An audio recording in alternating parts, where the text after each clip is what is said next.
ସପ୍ରେମେ ଗୁରୁସ୍ୱ ଆମେ ଯେତେବେଳେ ଗୋଟେ ଜିନିଷକୁ ଜାଣିପାରୁଛେ, ସପୋଜ ଆମେ ଗୋଟେ ଡକ୍ଟର ପାଖକୁ ଗଲେ, ଡକ୍ଟର କହିଲା ତମର ଡାଇବେଟିସ୍ ଅଛି, ସୁଗାର ଅଛି, ତ ତମେ ଆଳୁ ଖାଇବନି, ମିଠା ଖାଇବନି, ଏଇ ଜିନିଷ କରିବନି, ତ ଆମେ ତାକୁ ଛାଡି ଦଉଛେ।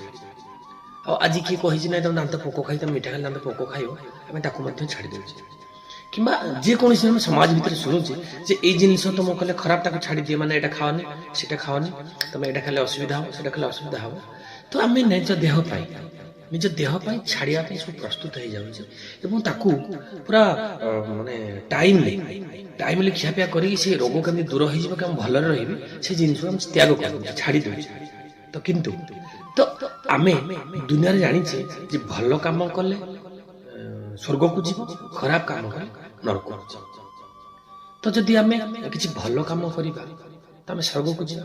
ତ ଆମେ ଏଇ ଆତ୍ମା ପାଇଁ, ଏଇ ଆତ୍ମାର କେମିତି ସଦ୍ଗତି ହବ, ଏଇ ଆତ୍ମା ତ କେମିତି ମୁକ୍ତିମୁଖୀ ନିର୍ବାଣ ପାଇବ, ତ ତା ପାଇଁ ଆମେ ଖରାପ ଜିନିଷ ଛାଡ଼ିପାରିବା ଏବଂ ଆମେ ସତ୍ସଙ୍ଗ କରିପାରିବାନି, କୁସଙ୍ଗ ଛାଡ଼ି ଆମେ ସୁସଙ୍ଗ କରିବାନି। ତ ଯଦି ଏତିକି ଆମେ ଛାଡ଼ିଦେବା ନା, ଦେଖିବେ ଆମେ ମଧ୍ୟ ସତପଥର ଗତି କହିଯିବା। ସପ୍ରେମ ଗୁରୁସ୍ୱ।